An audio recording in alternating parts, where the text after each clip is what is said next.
now, and I guess we're live now. So sorry for anybody who's been waiting for us to start this. It took us a little while to figure this out, but here we are talking to you. And yes, welcome to our deep dive series into the Hisbah Diwan. This is the first of 4 talks about the Hisbah Diwan. They will happen in English and the following day in Arabic with slightly different participants. And this, what we will be discussing with you and showing you, is part of our work at the ISIS Prisons Museum, or IPM for short. That is me, Dagmar Hofstede, the communicator for the Prisons Museum and the moderator for today. Then we have Noor with us. She's one of our investigation builders and expert witness and interviewer. And then we have Robin with us, our head English editor and prolific author, as well as Gary Snyder, one of our excellent 3D tour builders. So before we begin this discussion of our latest investigation, I wanted to briefly introduce you a little bit to the organization, to the Prisons Museum. We are a Syrian-led civil society organization and began our work in 2017 when ISIS retreated from the territories it held in Syria and Iraq. The team then searched for colleagues detained by ISIS, looking for traces and evidence on the sites of the organization had used as prisons. From this first documentation effort developed a methodology that cross-referenced multiple sources to reconstruct with latest technology in 3D what happened under the Islamic State in Iraq and Syria. Our goal with this effort is to support accountability, justice, and memory efforts. The first project, the IPM website, was launched last fall in 2024.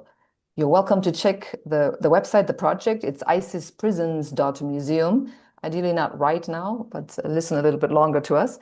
And before we start the talk, a short hint to our next project, the Syria Prisons Museum. The end of the Assad dictatorship in December of 2024 now makes the crimes committed in its prisons, makes the access to these sites possible. And we will launch this new project with our methodology applied to the Assad prisons in the fall of this year.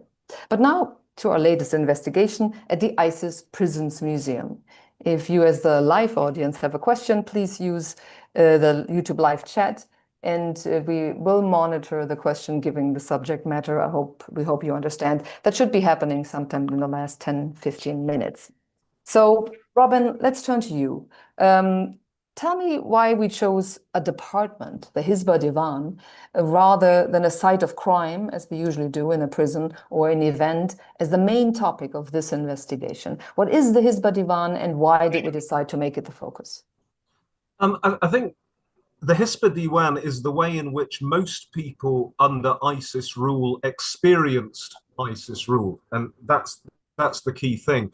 Hisbah is an Arabic word which means something like accountability, and its history goes back in Islamic history to the very beginning. And originally, the Hisbah Diwan, it was a kind of police force, especially for markets, for checking that weights and measures were correct in marketplaces.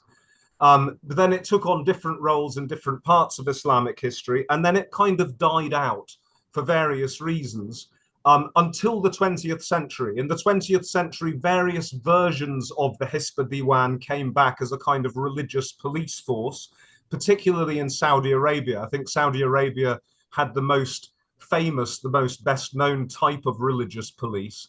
And in the modern period, it wasn't just markets, it wasn't just economics, it was policing people's behavior and their dress. Nowadays, of course, the Hisbah Diwan is defunct in Saudi Arabia, but ISIS brought in their own version of the Hisbah Diwan, which was the most harsh, strict, and extreme of all the Hisbah Diwans that have been seen in history.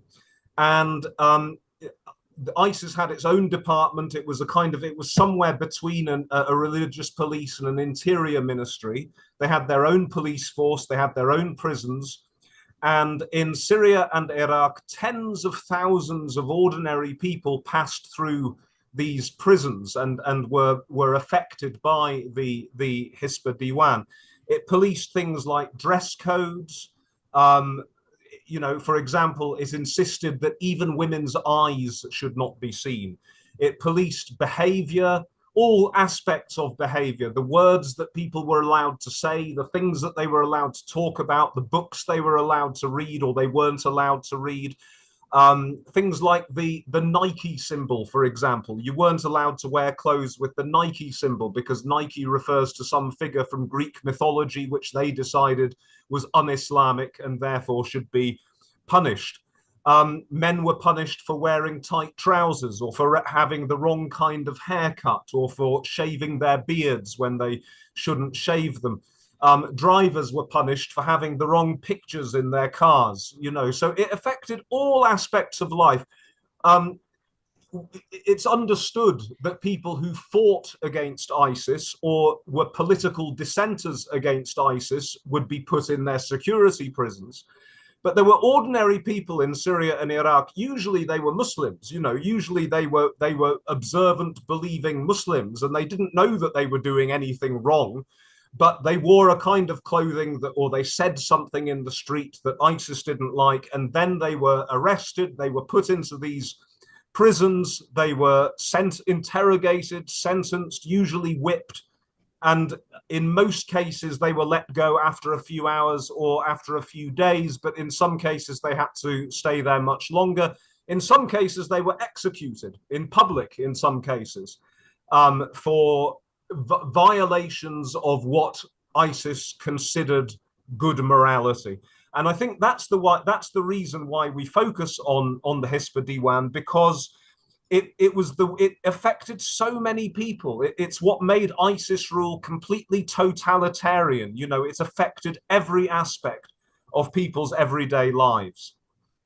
So would you say it's also kind of an indoctrination into a very into a very intense way of having to follow a very, very extreme version of Islamic religion? Sure, it was through the Hisbah Diwan that they tried to shape the kind of new society that they wanted and to try to educate people out of their old habits, which they saw as so wrong. I mean, for example, in Raqqa, probably the dominant form of Islam in Raqqa in Syria before ISIS was not Salafi Islam. It was a kind of Sufi influenced Islam where people would visit shrines, for example, they would build graves for their relatives.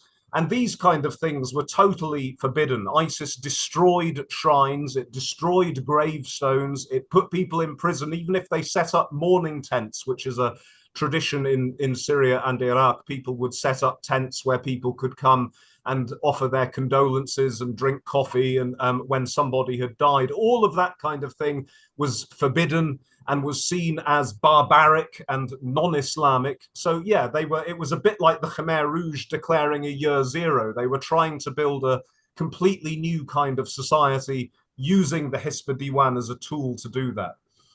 And so in order to really understand the prisons of the Hisbah Diwan, we had to understand what Hisbah Diwan really mean and how many people it actually affected, right? So this construct of Hisbah Diwan had to be thoroughly understood to understand the prison. Absolutely. And it affected everybody, even the people that were lucky enough not to be arrested and put in prison and whipped were, of course, it created a sense of fear, a pervasive sense of fear in society, where people were, before they went out of the house, they had to check, am I wearing clothes that might get me in trouble? Am I going to say something? Am I going to walk with somebody I'm not allowed to walk with? I mean, people were arrested for walking with men were arrested for walking with their female relatives, if they were the wrong female relatives, you know,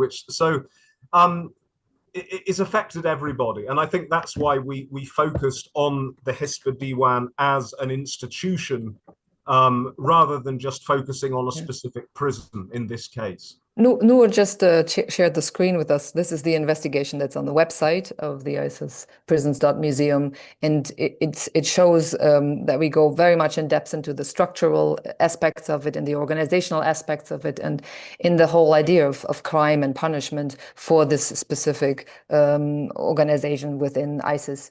I think that the randomness of this is quite striking, right? So that the fact that we'll do the documents later, Noor, we do that at the second round of the talk. But the randomness of this is probably most striking because the type of behavior could be anything and everything, and you could not protect yourself against the whims of the Hisbah Diwan. Would you agree with that? Yeah, absolutely. It was, I mean, I think it's what one story that always sticks in my mind is a story of which she is on the website. You can find her there. There's a lady that ended up in a prison called Rumaila prison. She was a cleaner in a hospital, so an ordinary, ordinary working class woman who worked a night shift cleaning a hospital in Raqqa. And at the end of her night shift, she came out and she was standing waiting for the bus that was going to take her home. And she was exhausted, so she decided to smoke a cigarette, as most people, so many people, unfortunately, in Syria are smokers. So she wanted to relax by smoking a cigarette, which is a very normal activity. So she was smoking the cigarette. She heard the bus coming behind her, and actually it wasn't the bus. It was a patrol of the Hisbah Diwan. These men grabbed hold of her, which is not very Islamic. They grabbed hold of her, pulled her into the van, started beating her, took her to the Rumaila prison. They continued beating her in the Rumaila prison, including with a glass cola bottle. They beat her on her abdomen with this cola bottle, and then she started bleeding. So when the bleeding didn't stop, they took her back to the hospital that she'd just been cleaning in, and she discovered that she was having a miscarriage. So this crime was committed against this poor, ordinary woman, not a woman who had chosen to get involved in politics. She wasn't a dissenter. She hadn't picked up a gun and fought against ISIS. She was just doing her job, and then she smoked a cigarette. And of course, smoking cigarettes was totally banned. It was seen as a terrible narcotic, and she was treated as a criminal, and worse than a criminal would be treated in a decent legal system. She was beaten until she had a miscarriage. So this is one of the examples of the kind of horrific experience that an ordinary person would have for just doing an ordinary daily activity which ISIS decided was forbidden. So with this general framework of the Hisbah Diwan, Noor, Robin gave us a good example of an ordinary woman who got basically forced into this system for doing an everyday task. You work a lot within the investigations with the witnesses. So in this case, we don't have witnesses that are from the Hisbah Diwan, but we are then building investigations around the prisons, what happened in these prisons. And so when you think about the witnesses, how do we find these witnesses? How do we approach them? And do they even want to talk about it? Yeah, sure. Like for finding the witnesses, the most important part is finding the people who are willing to speak. Especially since our earliest stage in the project, because a lot of people were scared and ISIS only left, for example, Raqqa and Mosul in a short time. So they were still anxious and scared from sharing their experience. So it was for us, the most difficult part is encouraging them to speak out. And then when they started speaking, maybe they will introduce us to other people who shared with them the same cell, or they were also detained in the same prison. And so the circles became bigger and bigger, and we were all able to collect more witnesses. For the Al-Hisbah topic, we collected so far 21 testimony, but we are only presenting now our first 11 interviews for both women and men who were detained in Muawiyah School prison, which was the center of Al-Hisbah and Raqqa.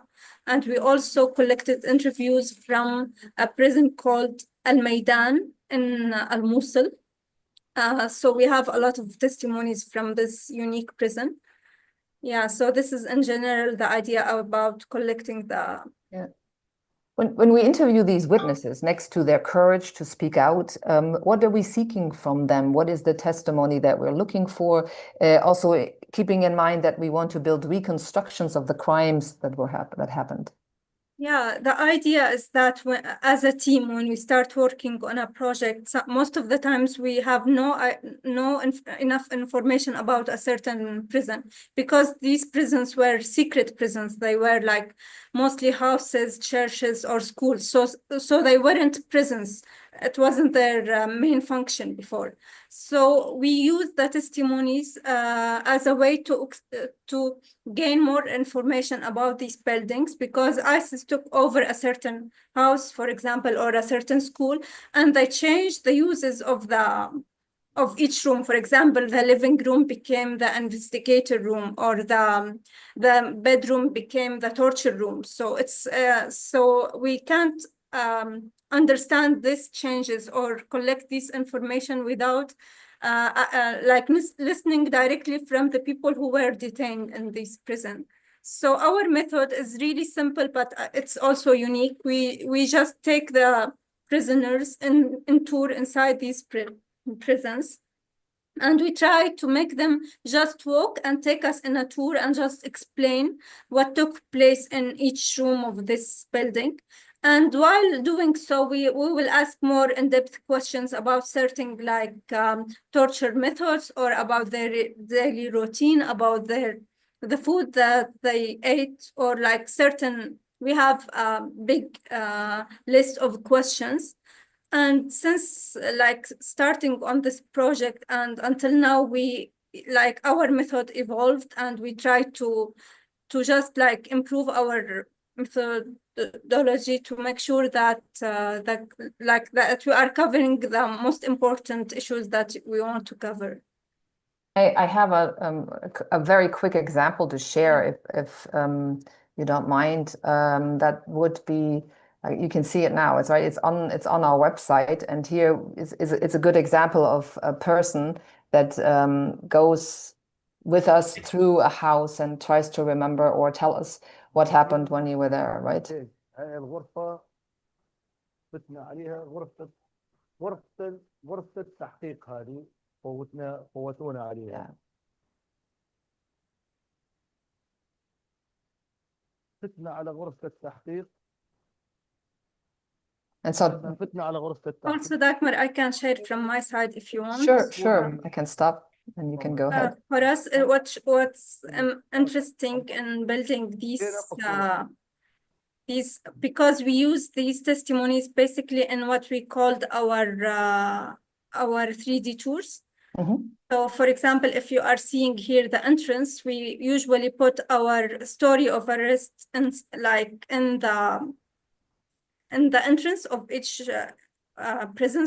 So here you can have a list of people who are just telling the story of how they were arrested, and just as Robin said before, these stories summarizes the Hisbah like guidelines or rules for the community. Some of them were like wearing the wrong trouser, or they were involved in tobacco trade. For example, women, they didn't cover their face, or things like this. So for us, like, as you can see, we try to film the person in the exact location, and then use his testimony or present his testimony in the same location. So there's this like frame. The frame is just like continuing with the 3D tour. Yeah, so we can actually place the person and their memory at the exact spot that we filmed in a building that was once used as a prison. This building happened to be pretty destroyed. Some buildings are as they were regular houses back in normal business, right? And the testimonies plays an important role in rebuilding the parts that are missing. For example, here, like you can see that this part is completely destroyed. But since we gathered a lot of testimonies, we were able to rebuild it. So it looked like something like this. This was the judge room in this prison. So based on the testimonies, we tried as much as we can to give a really accurate image of how this room was shaped. Yeah. That is actually a very good introduction to Gary, or to hand over the next set of questions to Gary, because Gary is involved in building these 3D tours, these 3D environments.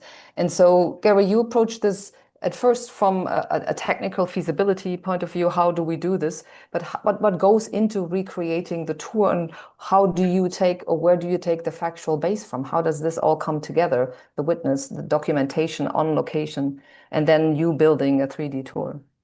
But the important thing, of course, is the exact information that was given to us by all of the survivors, and that is compiled with Noor and the team that gives us exact details of each location. And those locations vary, as Noor says, could be homes, could be churches, could be schools. I'll just give some examples exactly and let people actually see what we mean. In this case, we have a school. This school here was taken over by ISIS. Can you actually see this now? Yes, we can. Okay, that's fine. Yeah, so the school was taken over by ISIS, but people don't understand is in almost every case, these locations were actually in towns and cities, right in the middle of everything, and people would go about their daily lives. But in this case, in this school, which was taken over by Hisbah, it became their headquarters. But in the basement, it was turned into a prison, actually. I'm just going to go ahead and start the tour. You can see here, this is the school, the entrance to the school. As Noor says, we have testimonies that verify everything we've done that are multiply verified as well. Gary, one quick question. What we first saw is basically the environment, or just the architectural rebuilding of the landscape in the city where the building can be found. And then now we go to the ground level and actually enter the building and walk through, right? That is correct. Yes. So we're going to actually go into the building itself. And the key thing here is that these are all immersive interactive tours. So people can actually experience firsthand exactly what it was like during the reign of ISIS. As you see now, these pictures on the walls would never have been allowed when ISIS was in control. They would be completely washed out. But now the school has been taken back, and it's now used as an education center. But what's still left intact and has not really been touched is the basement. And this is where, in so many cases, ISIS would actually take and bring prisoners down, blindfolded, bring them into these areas. And this is where all this would take place. And looking at it now, you would not know that. But with all the testimonies that we have from the individuals that participated in this, we can actually show and demonstrate by going back in time to show what actually took place. For instance, this was a holding cell where the prisoners were first brought into. They're all in there. And as they were called out, they would be called out one at a time. They'd be brought down into areas for interrogation, or if they misbehaved, they might be put into solitary cells where they were each kept, in some cases, many people to a single cell at a time. So then basically you use what we filmed in the original state years later, and then through the cross-referencing of testimonies from people who have experienced this, and maybe some other sources, you built it in sort of a digital version of this. In an exact version, that's correct. And everything that we show here is detailed. It's actually backed up by fact there. And the prisoners that were here will explain the conditions they were in, they explain the food they were given. They're also explained some of the methods that were used for torture, for instance. This is a prime example, and this is a very common example of torture that was conducted by ISIS and Hezbollah. They would sit people into these tires, and their feet would be forced straight up, and they'd whip their feet until they bled. Or they would use other methods as well. And in all cases, we can go back and show what this building looks like now. So we can go back in time and forward in time. So as people visit this facility now, you would never know that this room was used for torture, but indeed it was. And then again, that is all backed up by the testimonies from the witnesses. Most of the description, even you can't see the faces of those that are in control here? Is that something that we got to learn from the witnesses, that they were wearing these head covers? Yes, they were wearing covers, and also at no point do we want to actually use faces that actually depict the actual individuals. I'm just going to jump now to Medan. This is the other location. Again, this was a absolutely lovely home that belonged to a Christian family that actually left Mosul way before ISIS actually took place. But again, as Nora mentioned, the descriptions that we have are detailed descriptions from individuals that were actually there, talking about what happened, how they were treated, how they were brought in at the time, how they were brought in together, heads covered, and ISIS basically beat them as they came through.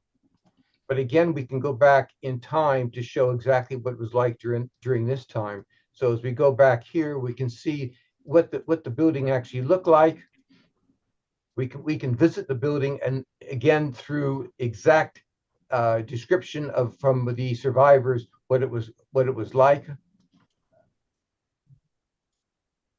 And we can jump back and forth between what it looks like today and what it used to look like. In this case, ISIS used the downstairs for torture. Oh, it's pretty bombed out there. It was bombed out by the Allies, who were actually bombing and forcing ISIS out of Mosul. Again, some of the torture methods, again, all documented by Nora and the team, interviewing the survivors that survived and telling the torture that they went through at the hands of ISIS. And just to remember, these are all prisons that were in the service and in support of Hisbah Diwan, of this idea of accountability or morality. So people in here were punished for crimes that would be in no way considered crimes, in regular circumstances. Simple things like selling a pack of cigarettes, or being caught smoking or listening to music, or cutting their hair, or doing things that we would just take for granted and so on. As Robin said, if you wore the wrong set of sneakers or trainers from Nike, for instance, that was it. You're immediately plucked off the street, brought into one of these prisons, and were tortured. I know it's hard to say, but this looks like amazing work and a lot of detail to be put together from the documentation on site to the testimonies and other sources that help us reconstruct what happened there. How long does it take to build this reconstruction of the Maidan house, for instance? On the average, it takes about 2 months, 2 to 3 months to reconstruct each thing. So we have teams that are both in Syria and Iraq that have high resolution 3D cameras that do 360 panoramas. Those panoramas, as you can see, are represented by these circles. And then all that is put together. And then the information, as far as the testimonies and information, is then give to myself. And that then is all brought together and all synced together, so everything kind of fits together and explains the process for the testimonies from the witnesses that actually took place in here. And then our team continues to generate the incredible high quality reconstruction showing what it was like during the time of ISIS, so people get a real feeling what we can read and hear and look at videos. Now we can actually see and get involved immersively in what these facilities were like, because in many cases you can see here they're rubble now. They've been destroyed. There's not much left of them. So by going back through the reconstruction or listening to the video testimonies, it lets people have a full immersive experience of what these facilities were like during the time of ISIS and Hezbollah. And as Noor said, we usually don't rely on just one testimony for one site, right? So we usually have at least 2, 3, 4. So the cross-section of this memory, because memory can be authentic but still faulty. So the cross-section gives us the biggest approximation of what actually happened. Yes, that's correct. And on top of that, too, what we'll do is we'll do multiple interviews with those people as well. So when they tell us the story the first time, we go back to talk again. If the story has changed, then we'll question it to make sure they're telling us the truth. We'll also cross-reference that with other survivors. In the case of the prison here, there were multiple survivors. This prison here actually, during the time when the coalition began to bomb, the Hisbah members escaped and ran out and left the prisoners basically on their own. So they broke through the roof and escaped from the prison itself. Do we sometimes also show what we come up with to the witnesses themselves to see if they actually support the reconstruction that we created? We discussed that with them, yes. Okay, all right. Now that you talk about sources, let me get back to Robin, if you don't mind, unless you wanted to show us something. No, that's fine. Okay. Yeah, then you can, there we go, Robin, because we have omitted so far one really important source. We do the witnesses, we use the buildings and the sites as testimonies to what happened, but we also have, in this case with ISIS, a trove of some 70,000 documents from ISIS that can also inform the reconstructions and the validity of what we put together. So when it comes to those documents, how many of those relate to the Hisbah Diwan, and what were you able to glean from the documentation ISIS itself created about its own work? We've got lots of documents from the Hisbah Diwan. I mean, we've got lots and lots of informants reports, because of course ISIS relied on a network of informers, just as the Assad regime and the Saddam Hussein regime did. They learned a lot from those regimes. They had a network of informers, and people would inform on each other. Unfortunately, you know, society would come, and people in society would come and give reports on their neighbors. So we've found documents which show that. We've got documents which show, you know, reports of arrests, reports of interrogations. We've also got audio files which they recorded, interrogations with people. We've got sentencing documents where they say what the sentence is, for the prisoners. And Noor has shared the screen again, so we can see some of the documents that we present on our website. And this one, I think, that Noor is showing is one particularly important document for us. This was 106 pages of a document called the General Regulations of the Hisbah Diwan. And I read this great big long document, and we've actually got two investigations, two in-depth reports on the Hisbah Diwan. And the first one is based almost entirely on this 106-page document. It's a fascinating document in which they describe they talk about they give the scriptural justification for what they're doing. There's what they think is the justification for what they're doing. And then it describes the administrative structure of the Hisbah Diwan, who was answerable to who, what are all the different departments, how did the Hisbah centers in each neighborhood relate to the hierarchy, to the headquarters of the Hisbah Diwan, who reported to who, what were the specific tasks of different types of official within the Hisbah Diwan. And then it goes into a great deal of detail about all the different offences and all the different punishments for people who were, for the offenders. So that was absolutely essential to the first investigation. The second investigation, or the second report that we have on the website, is called Relations with Society. So it gives actual specific examples based on the specific documents that we have. So for example, earlier I mentioned Sufism. We've got a section called Sufism and Sorcery, because they thought Sufi Islam was the same as sorcery and black magic. And we've got documents which show people who were punished, orders and circulars which went around amongst the Hisbah officials saying you have to, there you can see them at the side, you know, the censorship of books and media, circular regarding prohibited graves. Well, you say that the Nike haram, so it says exactly. I mentioned the Nike being haram, so there was a circular that they sent around to each other telling the officials that you have to look out for this brand.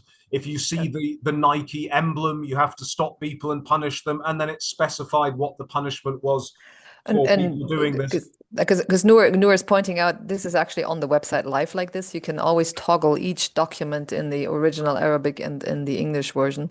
So just that's just something that is a feature because it's a fully bilingual website. And very, very minor side aspect, but what is the problem with Nike and not Adidas or whatever else sport brand?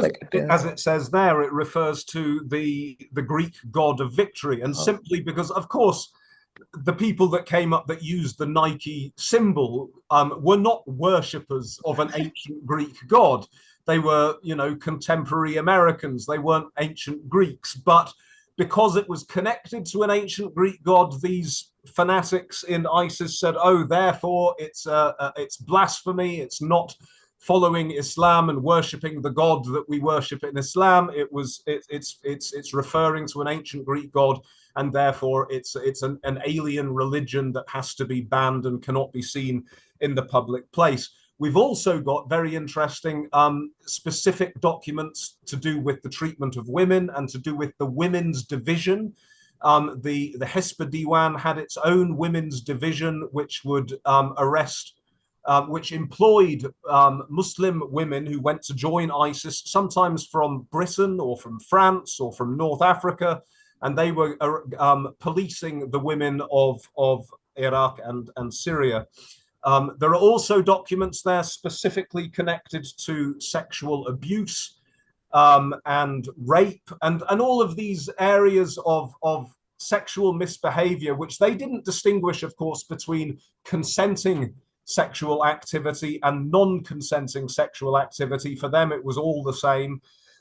So we've got a lot about that. I should quickly add that earlier I mentioned the story of this woman who had a miscarriage as a result of being abused by ISIS, and I got it wrong. That's from the Rumaila prison. So the view, which is not yet on the website, and I hope that visitors to the website keep coming back, because every few weeks, every 6 weeks or 2 months, we're going to be uploading new prisons, new investigations, and they will see that eventually it will be up there. So don't just go and see what we've got about the Hisbah Diwan now and think that's the whole thing. There's so much material that we keep on uploading it. So the website will keep changing and developing as we put new stuff up there. And it's pretty clear after this talk that this is what it takes to bring the investigation together and to put it in the final stage, and so that it works like that really well. I have one quick final question to you, Robin. What is the obsession with bureaucracy? Because I mean, it appears that they behaved like a very bureaucratic organization. Like if it wasn't ISIS, the principles apply to any type of ministerial bureaucracy with the center and the regional offices and all this command structures as a little military. So, but also this idea that everything had to be documented. We could see there's stamps there, and there's a system of coloring of stamps and signatures, and all of that feels in a way quite normal as bureaucracy, right? So you wouldn't associate a non-state actor like ISIS with this extremist view, this horrific violence and repression, to also have a love for bureaucracy. So where does that come from? I think that's what distinguishes, that's why ISIS is distinct from Al-Qaeda and Boko Haram and other Salafi jihadi groups, is that it was really important to them that they saw themselves as a state. And their idea of state was quite different from the traditional Islamic idea of a dawla or state. And it was very much influenced by the Ba'athist states in Syria and Iraq. Remember that a lot of the top officials of ISIS had previously been, while the Saddam Hussein regime persisted, they had been top military and security officials in the Iraqi Ba'ath. So that's what ISIS is. It's really, the equation is Al-Qaeda style Salafi jihadist ideology added to Ba'athist statecraft, which means bureaucracy, mass surveillance, mass detention, and prisons, equals ISIS. They really did think that it was important, like the Ba'athist states in Iraq and Syria did. They thought it was important that everything was recorded. It was recorded several times. They had different departments that were observing each other. They had a clear chain of command. and that was really important for them. So that was central to their project, was to make Salafi jihadism, give it the apparatus of a modern state. And that's why they presented so much, like the Assad regime, they provided us with so much evidence to be used against them. I mean, that's what we can now hold them to account. And in fact, the work that the ISIS Prisons Museum has done has been used in court in Germany to put people in prison. It's been recognized as evidence, and that's thanks to them. They provide the evidence that we can put them in prison on the basis. So it's also the appearance of legitimacy, right? So, but now we can turn their own attempts at legitimacy against them. So you give me the final question in the round. We don't just do this because we're obsessively interested in documenting atrocities, but we do this with a purpose, right? So you mentioned that what we put together and how we investigate and reconstruct can be used in universal jurisdiction cases, in persecution of many actors who are still never had been held accountable for the crimes they've committed. So there are also opportunities for academics, for journalists, and for the general public. So do you think for the people that in Syria and Iraq had to suffer from ISIS during the core years of 14 to 17, this is an important project?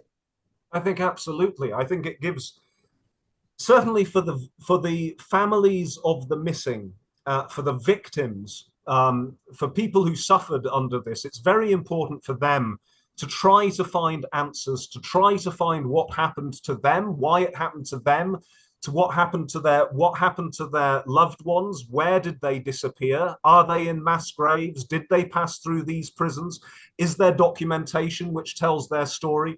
That's very important for these people to get a sense of closure. It's very important for Syrians and Iraqis in general to build a national memory of what happened in these disastrous years. And it's very important, you know, particularly in Syria now, after the Assad regime has fallen, and there's an opportunity to try to bring the country together and to heal the trauma and to develop a new political culture of accountability in which criminals will be held to account, will be punished, and we will all know what happened. That's what I think Syrians are trying to build now, is a new society in which people are going to be answerable for their crimes, whoever they are and whoever their victims are. Noor, you nodded too, because you're the closest to the witness, right? So the witness are very courageous by showing their face and are willing to contribute. We're very careful about that. They have at any time the right to withdraw their consent if it becomes problematic. But many of them really want this, and maybe you want to add from their perspective, what does it mean to them that they're on our website and the world can see what happened to them? Yeah, I think a lot of them were like anxious at first about sharing their experience, but most of them they felt that they were under a lot of injustice, and they wanted to take part in ending this or preventing this to happen to other people. I think also, like what Robin said, reminded me of a very important thing about comparing the sufferance of people in Iraq and people in Syria, because under, for example, Hisbah Diwan, the same rules were applied for both countries. Although, like in our website, you can hear different accents and different people from different cities, but their sufferance somehow is the exact same, and they were tortured in the exact same way, and their life really was it was really affected about what happened to them in the same way. So I think it was important for them to share their story. And I think also some of them sharing helped them overcome what happened to them, maybe, but you can sometimes see like how anxious people were while sharing their stories. For example, here, if I wanted to share a clip, you can see here like a certain person from his يعني أثر على جلدك، وطبعا أنت هم تعيشين بكوابيس، يعني أنت ونايمة يجوز على غفلة تحس، يعني تتذكرين هذا الموقف تبحثين انتونين والله هي هذيك الفترة. I mean, just his body language tells a lot about his mental state and how hard it is to sit in the same prison that he was detained in before. So, but I think that sharing the story will help him overcome what he suffered. Yeah. Gary, you were also nodding, and obviously we're both not from the region, right? So what does it mean for you to be involved in this project? This is virtually everything. It's something that the world needs to know and never forget. And what we've done here and what we are doing is a living history.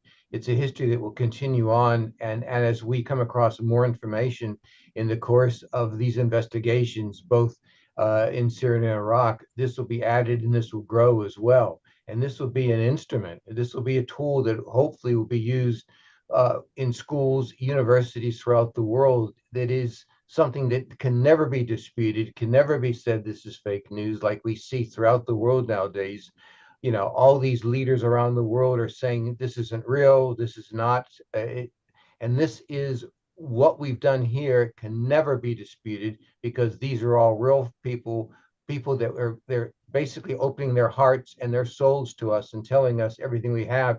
And we do our best, absolute best that we can, to show exactly what took place. And here, we don't see it in the two prisons you see here, but in many prisons that we have documented in both countries, we have incredible inscriptions, names, details, love messages, poems, almost last rites that have been depicted on the walls saying, please, please never forget me. I love you dearly.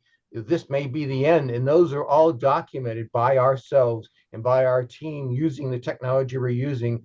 And it allows people, in some cases, we have a database that can actually tie names to locations on walls and locations on prisons. And it allows families to say some form of closure that the loved one was perhaps last at this location in a stadium or in Moali or anywhere else as well. And it allows people to kind of track what happens. So in some cases, the prisoners that did survive can say, oh yes, I knew your son, he was moved here. And it allows families to help see where their last place was, in most cases where the mass grave where their remains were left. For some closure for those families. Right. That's absolutely one of the biggest topics in the region, the hundreds and tens of hundreds of thousands of disappeared whose fate is still unclear to the very day. So it affects so many families, and these are traces that can help them get a little closer to some information and possibly even closure. All right, I think we're at the end of our first session into the deep dive into the Hisbah Diwan. Thank you very much for sharing your work and your experiences. We'll continue tomorrow with the same general overview in Arabic. Next week, we will focus on women in the Hisbah Diwan as subjects of repression, but also as agents in the service of the Hisbah Diwan. And in the next months, we'll talk about the role of surveillance for the Hisbah Diwan. And then we'll finish the series with an outlook, so to speak, of the legacy of ISIS for Syria, for the new conditions in Syria and where the country is going to go. So join us. We're now, I think, done with our technology issues, and follow us up on our social media, on Facebook, Instagram, LinkedIn, to see when the next live sessions are. And also we'll keep the live sessions on the YouTube channel, so you will be able to check in and listen to it after we're done with the live. So thank you very much for your interest, and go check out our website. And to you all,